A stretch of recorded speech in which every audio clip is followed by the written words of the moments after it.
ketika orang sholat Allahu Akbar panas cek watak kurang embung jasa hareudang teh jahayang nama tiis ngahiliwir tapi dibere panas perangan ku urang je cak watak teh ieu mah watak ngan aing keur merangan watak deuk jeung Allah aing mah mulai roh ngomong cak roh teh sia mah hayang ngeuneunahan bae hayang tempat anu sejuk dahar hayang ngeunah beuteung hayang sebecak roh atuh eta mah urusan na zahir aing tirok diurusan ku sia iraha aing diurusan ku sia aing teh hayang maca Quran aing teh hayang nyaho ka harti Quran aing teh hayang nyaho kana rahasia Quran ku sia teu pernah diparaban aing nu diparaban teh zahir mah lulu ribut roh jeung awak itulah toriko ketika terus urang ngadidik roh bakal ngomong ke awak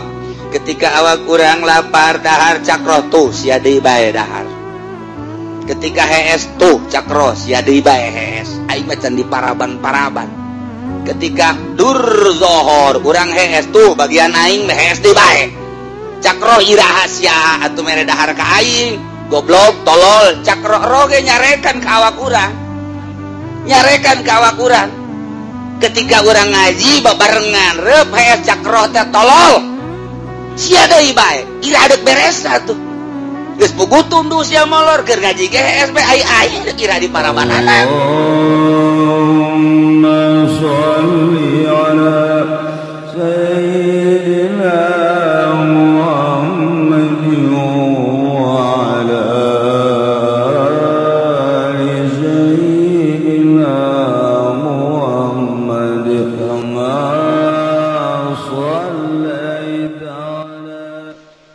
nyaritakeun sifat bareng urang mah hese sebab ieu mah lain kudu dibicarakeun tapi ieu mah kudu dirasakeun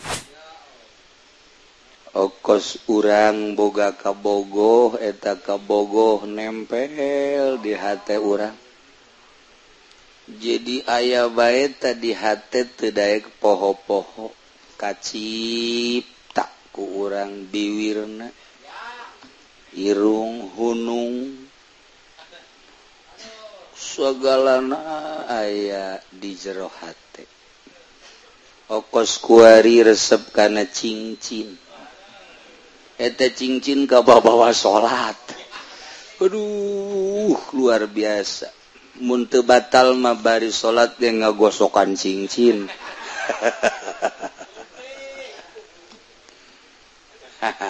eta lah jadi teu leupas tina masalah cinta heula ketika jelema ieu boga rasa cinta bakal poho sagala-gala mantak aya bahasa cinta adalah buta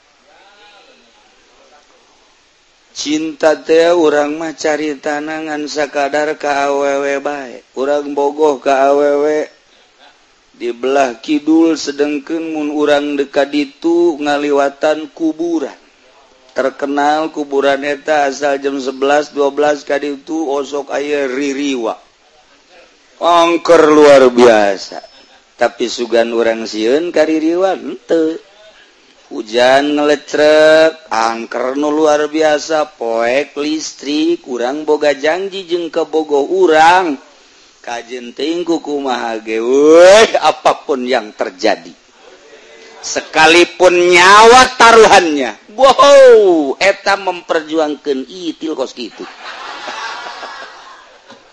aduh Gusti ya Allah eta cerita cinta kuari jelema memperjuangkeun dagang karena manehanana nu ditingali teh keuntungan dina perdagangan nyana aya perjanjian nu piuntungeun walaupun kudu nyebrang gunung nyebrang lautan make udara dan lain sebagainya dilakonan bae teu saeutik nu kudu transaksi di Singapura teu saeutik nu kudu transaksi di Amerika Kesaitik du kudu transaksi di Belanda demi keuntungan pokokna mah wajen teuing kadengikeun layan ngubrus malulu tetep bae kumaha engke wae cinta dunia seperti kitu jelema cinta jabatan hayang jadi bupati nu tilok silaturahim didatangan ku nyana lolondokan ka dieu kudu make pakaian ieu ka dieu kudu make pakaian ieu wih terus baik ternyata tina nyana lolondokan jadi bunglon beneran iyalah akibat cinta perlu dibere perlu disanjung terus iya sebuah cinta lamun urang geus cinta ka Gusti Allah kajian kumaha ge dibelaan bae urang resep jasa berjamaah kebeneran poek listrik di samping eta hujan raja ngaririncik lantaran urang geus kagambar ganjaran 27 pokoknya tidak mau tahu berangkat bae ka masjid sekalipun tipaleset iyalah karena cinta Gusti Allah melalui salat berjamaah Masya Allah ku cinta mah beak-beak kabeh karena ia dididik soal urusan batin nyana geus dibere ala kadar celah-celah karasa kunyana tenang padahal tenang mah lain pinis padahal karomah mah lain tujuanna mah lain tenang lain karomah hiji Allah ngan awalna dibere satu ketenangan sakinah di dieulah manehanana berani mentang mata batur sare nyana hudang batur sebeh nyana lapar batur gagayaan nyana cumplang campling naon ieu masalahna cinta Allah geus teu maelu kajen kumaha ge dinasehatan ku sasage euy sia kunaon eedanan seuri bae hei sia kunaon atuh ieu bangona walah wahul seuri bae sia kunaon atuh beda ti sasari seuri bae sebab naon sebab aya satu kenikmatan nu batur teu jauheun nu hese dijabarkeunana percis kos jelema mimiti kawin jeung nu geulis dipegateun kawin deui jeung nu geulis pegateun deui kawin deui jeung nu moah pohara jasa dipegateun deui celek kawin jeung nu jore Masya Allah tetep bae adem ayem kabeh ngomong sia kunaon ieu pamajikan kahiji kadua katilu kaopat ganulis dipegat-pegateun ari ieu sia mani terus baik ada satu kenikmatan aduh hiji telok marah kadua ngusapanana pohara belana ka aing luar biasa ngagairahkeunana jeung nganasehateunana ya pokona mah soal rupa mah kos kitu pokona jangan dilihat rupanya tapi isine widih ya rupane ora pira waduh tapi apem me waduh sia mah ka apem baeran pugu bararasi teh apem nah iyalah cinta urang lamun berbicara cinta kos gitulah kuari jelema mencintai cincin hudang ti peuting batur mah tahajud kunaon ngagosokan cincin eta kaman lamun di shooting ku urang meureunana diunggar lembur bloon jasa ngagosokan cincin tengah peuting ku goblok-goblok deui mun pake maca Quran atuh tapi tetep bae cinta cincin Masya Allah disorot deui oh pohara di luhur disorot dihandap disorot padahal kitu-kitu kene bolon budak dibebenjokeun ku nu leuleumpangan di rot cincin digulak digelik digulak digilak digulak di wow cek geus aya seteran ya cerita cinta wanita cinta dunia cinta cincin cinta kendaraan cinta jabatan bebeakan kitu kene cinta Allah mesti loba nu dikorbankeun nah ieu mah kan ngaji rasa nu bantak dididikna lalaunan ku guru thariqah teu bisa sakaligus anu langsung sakaligus tamat mah sugro kubra wah tuh beres tah bagus fotokopi bae ku sia meuli ka ditu kemeranggen aya buku-bukuna bacaan ku sia mun teu sepeleng bisa tapi dididik yalah didele langkah-langkah didele kekepesanana terhadap dunia dididik dicarekan tingkatkan dia kieu kadele mun cara lang-layangan geus bisa dipaenkeun kudu main kenana lantaran ieu lang-layangan berat ka buntut teu daek naik kurang buntut dibuntutan berat sabelah ngigir bae berat kabelah dia ngigir bae diopenan talang layangan teh buntutan abeh naik buntutan oh ieu teh miring bae belah dia kurang diraut deui supaya ngeunaheun teng paenkeun ka dieu nurut ya guru terhadap murid seperti kita. Itulah dididik itu supaya boga rasa bahwanya na didelekeun ku Allah, bahwanya na didengikeun ku Allah, bahwanya na teh dikanyahokeun ku Allah, tak kena boga rasa eta tah. Pan urang ge ngaji mah geus nyaho, malah didengung-dengungkeun disapaikar wujud kidambako mukhalafatun lil hawadis.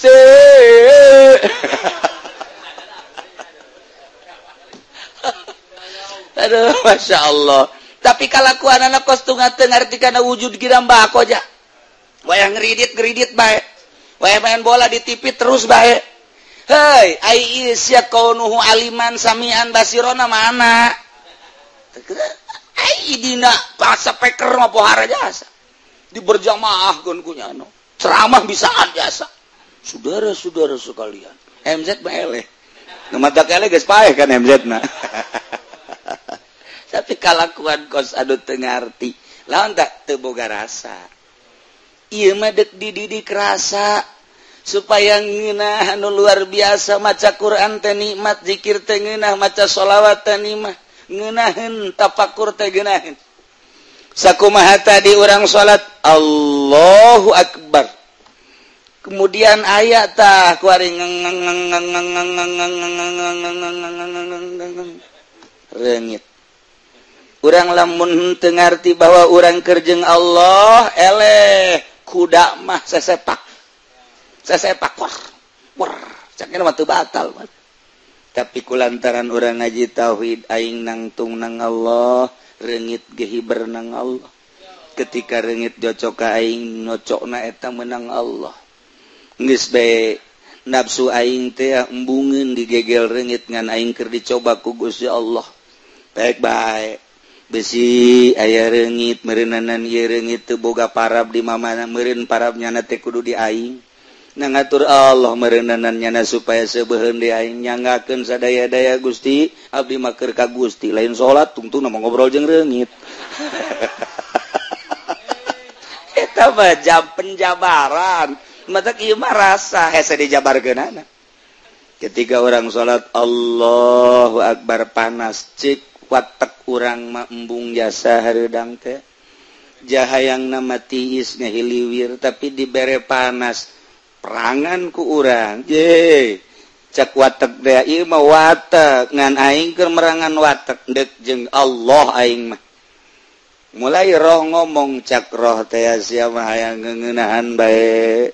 Hayang tempat anu sejuk, dahar hayang ngeunah beuteung hayang sebecak roh atuh eta mah urusanna zahir aing tirok diurusan ku sia iraha aing diurusan ku sia aing teh hayang maca Quran aing teh hayang nyaho ka harti Quran aing teh hayang nyaho kana rahasia Quran ku sia teu pernah diparaban aing nu diparaban teh zahir mah lulu ribut roh jeung awak kitulah thariqah. Ketika terus urang ngadidik roh bakal ngomong ke awak. Ketika awak urang lapar dahar cak roh tuh sia deui bae dahar. Ketika hees tuh cak roh sia deui bae hees. Aing macan diparaban-paraban. Ketika dur zohor urang hees tuh bagian aing hees deui bae. Cak roh iraha sia atuh mere dahar ka aing. Goblok tolol cak roh ge nyarekan ka awak urang. Nyarekan ke awak urang ketika urang ngaji babarengan reup hees cak roh teh tolol sia deui bae ira deuk beresna tuh geus pugutun tuh sia molor keur ngaji GSB ai kira di parabanana. Tuh, ketika orang maca Quran kakarak menang ayat 2 ayat, aju bae sadaqallahul azim goblok cakro. Tolol. Sia deui bae asal kajen kumaha ge coba ta sadaqallah naon ge. Bener bae, ngopi. Tuh kan cakro teh ya. Tuh sia deui bae. Ai irah di parabanana.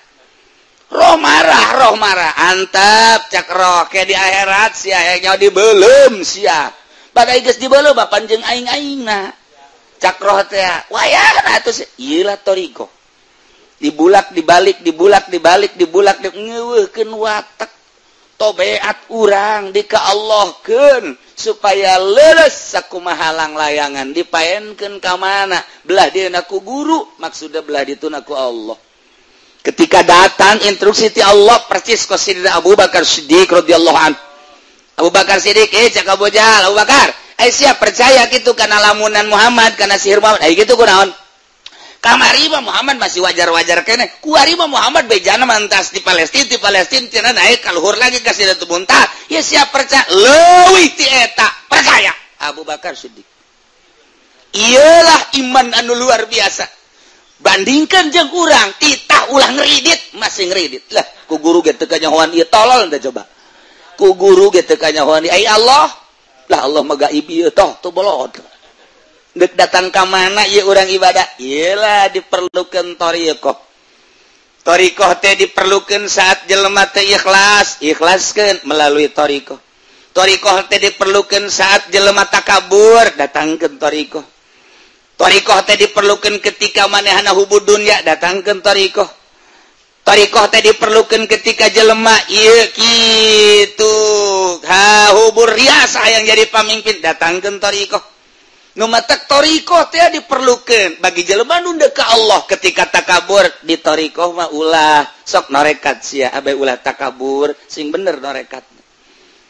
Ketika manehana ujub cak thariqah ge ulah sia ujub bae sok geura norekat abeh ulah ujub sok geura maneh teh ko hubul dunya bae datangkeun thariqah abeh thariqah teh ngabasmi tentang hubul mal hubul jah hubul riasah nu matak teu kaharti ieu mah norekat onto ongko dagang limbah ongko tojainya norekat onto ongko ngahikmat ongko ti dituna norekat ongkoh tapi manehana du dunia terus bohong berarti norekatna tak iyalah diperlukan thariqah mulai dibersihan melalui lelembutan abeh main lelembutan urang aya latifatul qalbi lelembutan qalbi latifatur ruh lelembutan ruh latifatul sir lelembutan sir latifatul kopi lelembutan kopi dan selanjutnya lamun geus rapi lelembutan lah nu main lamun lelembutan geus main mantep jasa duh asana aing bogoh kasar witi lelembutan main tangaranna teh cinta datang teh mah lelembutan juri gatuh ku situ mah lelembutanna ka Allah lantaran geus diberesan engke dibere firasatul mukmin awas adaku firasah seorang mukmin leuwih tajam tibatan pedang ngetek sing hade ka firasatul mukmin mantak mentalah petunjuk ke ahli firasah. Nah, kuari mah ahli firasah mah ge ahli firasah.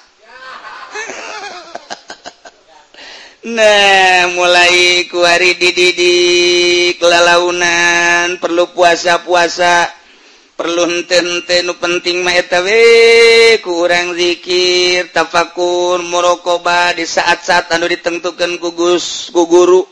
Kemudian atuh zikirna don khidmahna dan lain sebagainya mulai ku hari rada beda ngeunaheun sih dibere ku Allah eta teh geus rahasia hese nyaritakeunana kok lain deui sih rada muringkak bulu asal zikir be muringkak bulu buah aya juri henteu muringkak buluna lain ieu mah sabulu-bulu kumaha diberena bae ku Allah ku hari asa aya bae teh Allah di dieu teh asa bareng bae jeung Allah mulai teh dengan sendirina ulah boga kahayang bareng jeung Allah tapi engke ketika dibere ngarasakeun sorangan urang mah ibadah bae ulah hayang babarengan jeung Allah mun hayang bakar kahayal ai hayalan mah tuh lain rasa tah mah hayalan ngaran ibadah sesuai jeung aturanana kieulah dibere jeung henteu urusan Allah.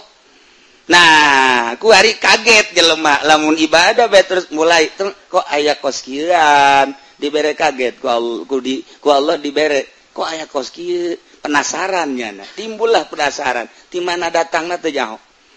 Kadang-kadang ku puasa ku zikir mah teu datang kos kitu kunaon ku digawe di guru jadi boga rasa ku ngurutan guru dan lain sebagainya rahasia Allah.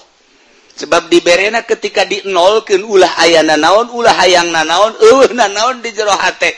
Maksud urang Allah geus maha uninga aing leuwih nyaho ka maksud sia dibere tet mahal. Mulailah didinya berbeda jeung batur embung bakalna jeung jelema teh dibere embung bae pokoknya ditanya embung bareng embung hayang sorangan bae mulai mata jelalatan let eueuh deui atawa denge aya suara makhluk anu ku urang dinikmati eueuh deui atawa aya nu perlu disampeurkeun urang teh lantaran muasyarah teu bisa ngajaga eta eueuh deui tidinya lah dek didatangkeun deui hesena luar biasa lantaran ti mana datangna jeung kumaha eta mah lain pakasaban urang ja urang mah ngan sakadar ibadah doang dibere eta mah hese diusahakeun kurang hayang eta deui Gusti teu bisa taba urusan Gusti abdi keur harita dibere teh keur kumaha karah teu bisa bae kajen ku kumaha ge mulai deui di nol-nolkeun nu eta teh ka mana kok ngeunaheun amat nikmat amat hese mungkin seminggu mungkin sebulan mungkin setahun eta mah kumaha Allah bae ngan urang pernah dibere rasa penasaran hayang kadinya be ulah waka ka Allah hayang ka eta be terasa eta engke satu saat ketika urang keur nol dibere mungkin rada kebelan tinu kamari terus tak eta teh embung ngadengikeun suara embung bareng jeung hayang ngonci maneh ulah kaget lamun jelema ngonci maneh di jero kamar eta teh keur ngahayal hayang apansa nah ieu rasana kuari langsung ibadah terus kamari aya ahlul farqi palmaiyah inda ahlil farqi al ilmu wal ihatah wa inda ahlil jami azzat was sifat lantaran sifat moal pisah jeung mausufna ilmu moal pisah jeung alimna sebab alim teh manit tasopa bil ilmi zaid teh alim kasipatan ku ilmu zaid teh manit tasopa bil ilmi moal pisah ilmu ti zaid sebab ilmu mah sifat zaid adalah joharna atawa zatna zat zaid kasipatan ku ilmuna moal pisah di ki zaid ketika jaritakeun zaid kiai ilmuna geus aya di jero eta ja moal aya ilmu misah sorangan ti zaid moal bisa sebab ilmu mah sifat arod ngaranna geus arod mah la tufariku moal pisah sifat mah tina mausufna nah iyalah ketika seseorang keterapan kurasa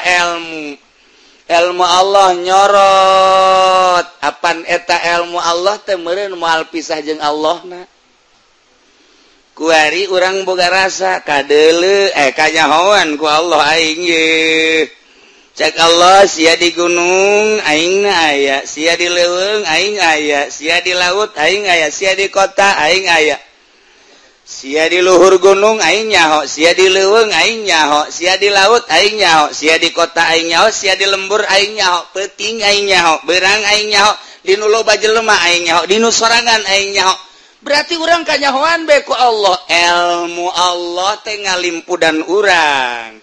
Nah, urang teh asa ngojai di ilmu Allah sedengkeun ilmu teh moal pisah tina zatna. Kuari ilmu Allah atuh moal pisah ti Allah na ja alim teh ilmu moal pisah ti alimna. Berarti atuh urang teh keur babarengan dina ilmu Allah rasa urang babarengan jeung Allah berarti. Nah, ieu keur carita dua macem inda ahlil farqi urang asa ka ihatah ku ilmu Allah. Ketika orang jadi ahlul jam'i, orang babarenganna jeung Allah melalui zat, melalui ilmu teh tadi. Nah, nu mantak dauhan Allah, ma yakunu min najwa salasah illa huwa rabi'uhum. Urang lamun keur tiluan, Allah nu kaopat da selalu bareng berarti. Selalu bareng wala khamsatin illa huwa sadisum, urang limaan Allah nu kagenepna, berarti selalu aya.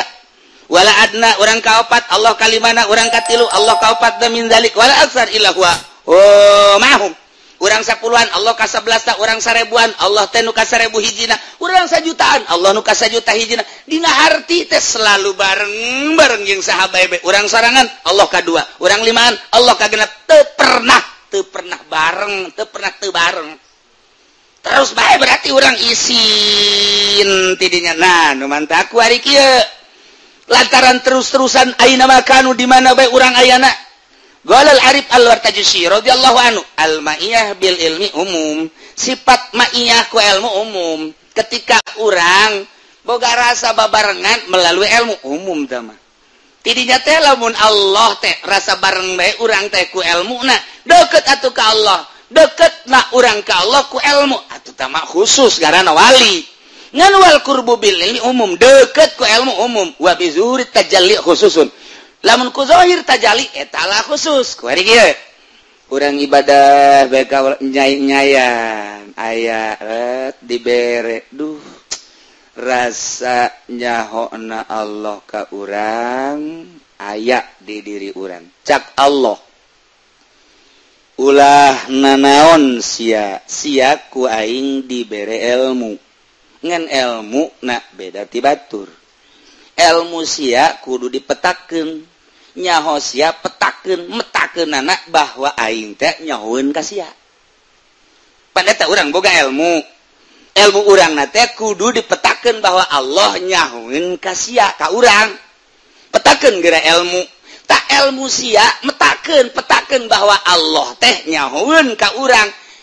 Ilmuna ilmu Allah, urang dibere ilmu, kanyahona urang teh bahwa Allah nyahoeun ka urang, eta teh anu Allah. Atuh urang mah teu daya teu upaya teu boga naon.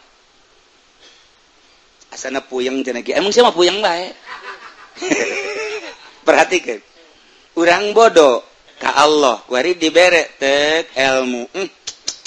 Bahwa Allah teh nyahoeun, eta ilmu urang teh dibere ku Allah. Allah teh nyahoeun ka urang nang di Allah. Eta teh leutik duka kitu mah umum tah mah. Ku ari kieu aing mere ilmu ka sia, mere nyaho bahwa Allah teh nyahoeun ka sia. Beuki luhur tuh. Tadi maka karat ge aing mere ilmu ka sia, geus. Ku ari urang boga rasa ku ilmu urang bahwa Allah teh nyahoeun. Dibere ku ari ku Allah ditambahan ilmu sia teh petakeun bahwa Allah teh nyahoeun ka sia. Pan eta kudu bake ilmu. Tah eta ilmu nu eta ge tu nu kahiji nu kadua enang ti Allah. Tah eta belai dihayal ku rasa. Ku ari ku kos kitu doang mah tak ku gori kus kitu doang mah eta mah umum asal urang ngaji tauhid kebal aya ner-neran. Tapi wa bizuhuri tajalli khususun. Ketika terus bae ilmu urang teh nganyahokeun bahwa Allah teh nyahona Allah ka urang teh maka ilmu-ilmuna bahwa Allah nyaho ka urang teh eta menang ti Allah. Geus urang teh leupas tina ilmu henteu di aku, ilmu eta teh danu Allah. Setit catungtung ilmu eta di aku, eta teh hijab pengakuan urang antara urang jeung Allah, moal zahir Allah. Lepaskeun geura ieu urang dibere ilmu ku Allah, ilmu eta teh jangan nyahokeun bahwa Allah teh nyahoeun ka urang. Ta eta ilmu eta teh nu Allah, ketika eta ilmu di aku, eta hijab ka Allah. Moal aya tajalli ka jadi gau sebab di aku satungtung urang ngaku berarti eta halang. Nu mantak lamun aya kiai, ya tah mah budak so amat sia nyaho alpiah ge panti aing. Kiai jauh ke Allah. Sia geus so amat pan sia nyaho Johar Makmun nyaho mantek teh ngaji ti saye, guruna ye. Sia nyaho kalip bengkok teh ti aing, di aku kumanehanana hijab jauh jasa jeung Allah. Kanajan nyana jadi kiai. Sia bisa baca Fathul Muin, ingat menang di saha? Iya guru sia ieu. Bere berkat atuh aing. Hormat atuh ku siapan aing sia guru sia. Sia tidak teu bisa maca Fathul Muin jadi bisa gara-gara aing. Tah eta teh ilmu ti aing. Eta lah hijab antara dirina jeung Allah. Iki mah kos kitu bae. Nu mentek lamun jelema teu norekat, wow, make di radio, di televisi, di orbit-orbitkeun. Hadirilah pengajian kilatan di pondok pesantren Asupendia. orang di jero dagang karung. Nah eta teh kos kitu teh bagus cek ahli tarekat teh sebab aya sebuah pengakuan jauh ka Gusti Allah sanajan cek syariat masalah untuk syiar ngan di akhirat jauh nyawa jadi boga ganjarannya henteu. Hadirilah pengajian Alfiah Fathul Muin dan lain sebagainya bulan puasa sampai tanggal 20 dengan uang miftah 5 juta. Eta mah kiai dagang ilmu syiar dikaradiokeun, dikatelevisikeun, di selembaran dan lain sebagainya. Salah henteu demi syiar cak ahli thariqah salah moal meunang ganjaran sebab aya sebuah pengakuan hijab antara dirina jeung Allah. Tuh, banyak berbagai tingkatan-tingkatan. Nah, kuari marasa ya we Allah teh melalui ilmu ti kelekep teh ilmu Allah. Ya aing benta dibentakeun ku Allah nyahoeun, aing peureum dipeureumkeun ku Allah nyahoeun, aing udang diudangkeun ku berarti Allah nyahoeun. Aduh, aing teh ti kelekep dina ilmu Allah persis sakumaha urang kitu di laut. Urang silem di laut.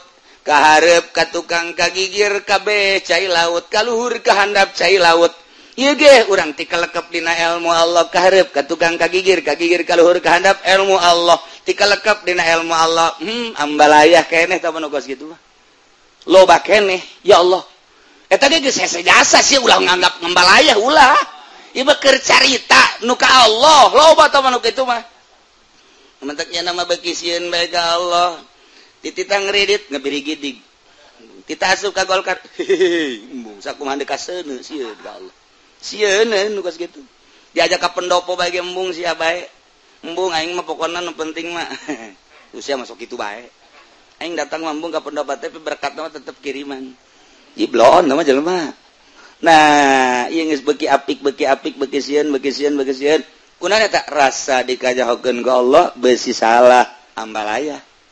Tapi ketika nyana lepas teu diaku ieu kicep nu Allah denge nu Allah ambe nu Allah rasa sakabehna nu Allah urang mah eueuh tatadina ge aya diayakeun ku Allah engke ge eueuh berarti ayana urang mah lalagaan nu ayana hakiki mah Gusti Allah geus bae boga rasa eueuh bae urang leng majzub ngaranna katarik hate kana ayana Gusti Allah majzub ngaranna nu kos kitu teu boga rasa dirina aya nu mandak keur majzub kitu mah nyana edan katarik rasa ku Gusti Allah.